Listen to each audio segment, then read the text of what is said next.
కేంద్ర ఎన్నికల సంఘానికి తెలుగుదేశం పార్టీ జాతీయ అధ్యక్షుడు ఏపీ ముఖ్యమంత్రి నేతృత్వంలో రాష్ట్ర మంత్రులు ఎంపీలంతా కూడా వచ్చి తమకున్నటువంటి అభ్యంతరాలను ఫిర్యాదులను కూడా చేయడం జరిగింది.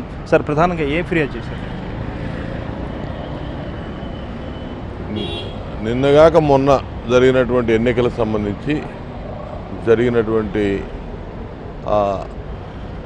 ఏవైతే ఉన్నాయో ఎలక్షన్ విధానం, ఈవీఎంలు పనిచేసిన విధానం, వీవీప్యాట్ల విధానం, ఆ తప్పిదాలన్నీ కూడా ఎలక్షన్ కమిషన్ దృష్టికి గౌరవ ముఖ్యమంత్రి వారిని తీసుకెళ్ళడం జరిగింది.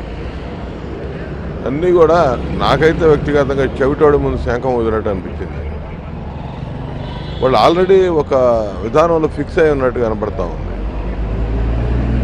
ఇప్పుడు ఎప్పటి నుంచో మొత్తుకుంటా ఉన్నాం ఇక్కడ ఉన్నటువంటి ఇబ్బందులన్నీ కూడా, ఈవీఎంస్లో ఉన్నటువంటి ఇబ్బందులు, దాని మీద ఏ విధంగా రెక్టిఫై చేయాలనే దాని మీద వాళ్ళు ఎక్కడ కూడా దృష్టి పెట్టినట్టు కనపడలేదు. మొత్తం కూడా ఎలక్షన్ ప్రాసెస్ స్టార్ట్ కాకముందు మొదలుపెట్టిన వ్యవహారం, ఎలక్షన్ కోడ్ ఆఫ్ కాండక్ట్ రాకముందే శ్రీకాకుళం కలెక్టర్ మీద వేటేశారు. ఆ తర్వాత రకరకాలుగా ఇద్దరు ఎస్పీని, ఇంటెలిజెన్స్ ఐడీజీని, సిఎస్ని, ఇవన్నీ కూడా వాళ్ళు సమాధానం చెప్పలేకపోయారు.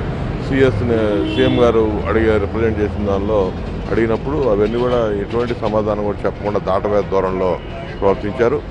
ఫామ్ సి కింద 7C కింద గతంలో ఏవైతే కంప్లైంట్స్ ఇచ్చామో వాటి మీద కూడా ఇంతవరకు యాక్షన్ ఇనిషియేట్ చేయాలి.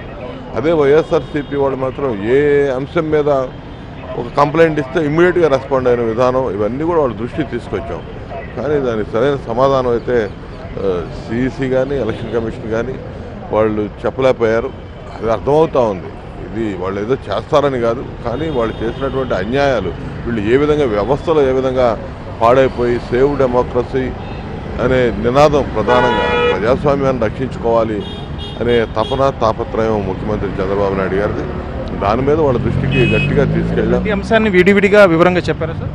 అన్ని అంశాలు ఎన్నికల షెడ్యూల్ విడుదల కాకముందు నుంచి మేము ఏవైతే డౌట్స్ ఎక్స్ప్రెస్ చేస్తూ ఉన్నామో, మాలో భయాందోళనలు ఏవైతే ఉన్నాయో, నరేంద్ర మోడీ వ్యవస్థలను ఏ విధంగా దిగదార్చి ఆయన అండర్లో పెట్టుకొని వాడిస్తూ ఉన్నాడో, అదే విధానంలో తెలంగాణ ఎలక్షన్స్ ముందు నుంచి ఎలక్షన్ కమిషన్ కూడా వాళ్ళ గ్రిప్లో ఉందనేది అర్థమవుతూ ఉంది. 25 లక్షల ఓట్లు తీసేస్తే కూడా దాని గురించి మాట్లాడకుండా అక్కడ ఉన్నటువంటి ఎలక్షన్ కమిషనర్ అంతా అయిపోయి, కౌంటింగ్ అయిపోయినాక, ఎలక్షన్ అయిపోయినాక సారీ చెప్పిన విధానం, సింపుల్గా సే సారీ, ఇవన్నీ కూడా మాట్లాడటం జరిగింది.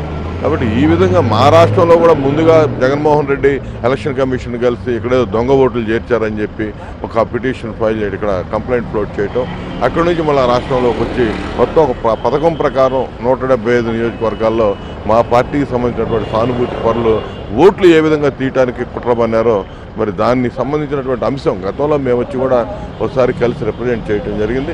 అది ఇప్పుడు మళ్ళా కూడా మరి మేము ఆ రోజు ఇచ్చినటువంటి పిటిషన్ మీద ఈ రోజుకి యాక్షన్ లేదు ఎలక్షన్ కమిషన్. కానీ ఎలక్షన్ కమిషన్ సంబంధించి జగన్మోహన్ రెడ్డి కానీ, ఆ విజయసాయి రెడ్డి కానీ, వాళ్ళ పార్టీకి సంబంధించినటువంటి ఎవరు ఏ పిటిషన్ ఇచ్చినా కూడా ఇమీడియట్గా రెస్పాండ్ అయ్యి యాక్షన్ తీసుకున్నారు. ఇవన్నీ కనపడతా మాట్లాడారు సార్. మొత్తం సుమారు దాదాపు 1.5 అవర్ అన్ని అంశాలు కూడా మాట్లాడారు. మీరు కూడా మాట్లాడారు? సార్ మాట్లాడాడు. ఎక్కువగా కొంత టెక్నికల్ ఎక్స్పర్ట్ ఉన్నాడు, ఆయన కొంత మాట్లాడాడు. సారే మొత్తం మాట్లాడాడు. సార్ జవహర్ గారు, మీరు మీ క్షేత్రస్థాయిలో మీకు వచ్చినటువంటి అభ్యంతరాలు, జరిగినటువంటి లోపాలు ఏమి? పూర్తిగా ఎలక్షన్ కమిషన్ వైఫల్యం చెందటం. ఎందుకంటే దాదాపుగా 54 చోట్ల ఈవీఎంలు మొరాయించడం, అర్ధరాత్రి వరకు కూడా పోలింగ్ ప్రక్రియ జరుగుతూ ఉండటం, ప్రజలు ప్రత్యేకంగా ఎక్కడా కూడా సుఖంగా ఓటేయాలి, ప్రజలను గందరగోళానికి గురి చేయడం, ప్రజలను కన్ఫ్యూజ్ చేయడం, ప్రజల సౌకర్యాలు కల్పించలేకపోవడం, ఇవన్నీ కూడా వైఫల్యంగా చెప్తాను. ఇంత పెద్ద ప్రజాస్వామ్య దేశంలో ఎప్పటి నుంచో ఏర్పాట్లు చేసుకొని ఇంత వైఫల్యం చెందిన పరిస్థితి మొట్టమొదటిసారిగా ఉంది. అది కూడా నరేంద్ర మోడీ ఇన్ఫ్లుయెన్స్తోనే జరుగుతున్నట్టుగా ఉన్న తప్ప స్వతంత్ర ప్రతిపత్తి గల సంస్థగా అనిపించట్లేదు. ప్రత్యేకంగా ఎందుకంటే వాళ్ళందరినీ కూడా ఎక్కడికెక్కడ ట్రాన్స్ఫర్ చేయడం కానీ అన్నీ కూడా చేస్తున్న పరిస్థితి మనం చూసాం. దాంతోపాటు ప్రజలకు కూడా అర్థమవుతా ఉంది ఏం జరుగుతుంది, ఏం జరిగింది అనేది. ప్రధానంగా అందరూ ఏమంటారంటే ఇప్పుడు అయిపోయిన తర్వాత ఎందుకనే దానికన్నా ఫస్ట్ ఫేజ్ అయింది, మిగతా ఫేసుల్లో రాష్ట్రంలో కానీ ఇతర రాష్ట్రాల్లో కానీ అవేర్ చేయడం కోసం ఇది ఉపయోగపడుతుందని భావిస్తూ ఉన్నాం.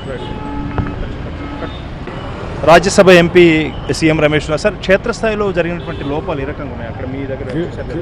క్లియర్గా అన్ని విషయాలు ఎలక్షన్ కమిషన్ తెచ్చాము.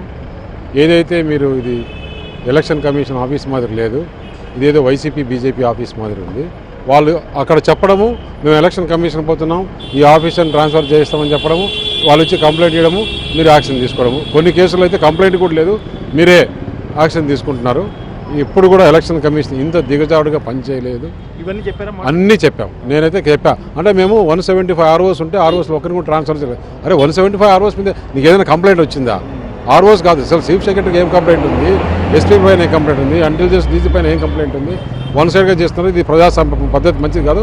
ఆయన కూడా ఎక్కడికైనా వదిలేదు లేదు, దీన్ని ఈజీగా వదిలిపెట్టమని కూడా చెప్పారు. ఏమన్నా వాళ్ళు ఇచ్చిన సమాధానం ఏంటి? వాళ్ళు ఇదే, మేము ఆర్ఓని ట్రాన్స్ఫర్ చేయలేదు కదా, మీకు పోయినసారి కన్నా ఈసారి పర్సెంటేజ్ పోలింగ్ ఎక్కువైంది అంటే పర్సెంటేజ్ ఓట్లు కూడా పెరిగాయి, పర్సెంటేజ్ కాదు వాళ్ళు చెప్పింది, ఓట్లు పెరిగినాయి అంటారు. ఓట్లు అప్పటికన్నా ఇప్పటికి 20 లక్షల ఓట్లు పోలింగ్ ఎక్కువైనాయంటే ఇంకా 40 లక్షలు కావాల్సింది, 50 లక్షలు కావాల్సింది. ఎక్కడైతే తెలుగుదేశం ఫేవర్గా ఉండే బూతుల్లో ఆ బూతులు ఈవీఎంలో పనిచేయాలి. హిస్టారికల్గా తెలుసు కదా, అక్కడ ఇక్కడ ఈ తెలుగుదేశం బాగుందని ఆ ఈవీఎంలు పనిచేయట్లేదు. దీన్ని ఏం చేస్తారంటే మేము అన్ని 618 బూతులు ఇప్పుడు తెప్పించుకొని 1 by 1 చూసి మండే ఏ విషయం చెప్తామండి. రీపోలింగ్ కూడా అడిగారు? రీపోలింగ్ కాదు, ఎక్కడైతే టైం లేట్గా అయిందో ఆ టైం పోయిందో ఆ టైం ఎక్స్టెండ్ చేయమంటున్నాం మళ్ళీ వాళ్ళు మిగిలిన వాళ్ళకి. రైట్.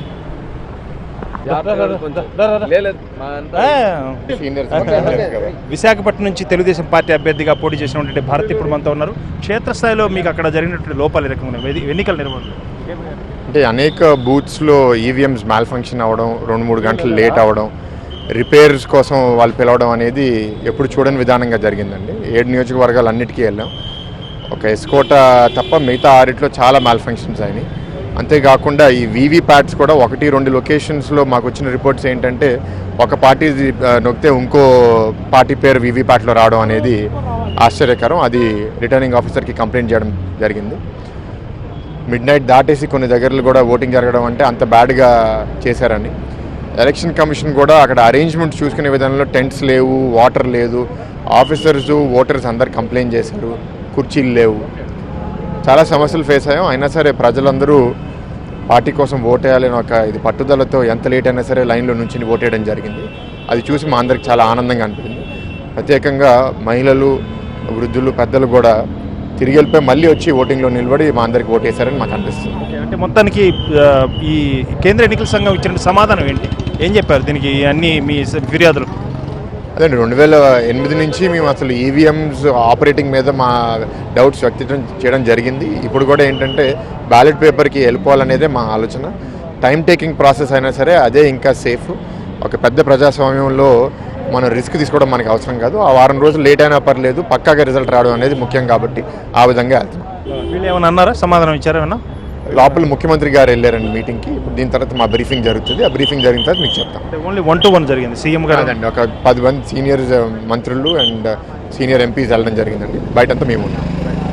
మొత్తానికి ఏమైనా నమ్మకం కలుగుతుందా, ఏమైనా కేంద్ర ఎన్నికల సంఘం ఏమైనా మార్పులు తీసుకుంటుంది, మంచి నిర్ణయాలు తీసుకుంటుంది? జరిగిన సందర్భాలన్నీ చూస్తే అనుమానం అయితే చాలా పెద్దగా ఉందండి. ఎలక్షన్ కమిషన్ ఎందుకు ఇలా ప్రవర్తిస్తుంది, దాని వెనకాల ఎవరు వాళ్ళని ఇన్ఫ్లుయెన్స్ చేస్తున్నారనేది చాలా డౌట్స్ ఉన్నాయి. అయితే పూర్తిగా అయ్యేదాకా నేను దాని గురించి ప్రత్యేకంగా కామెంట్ చేయాలని నాకు అనిపించట్లేదు.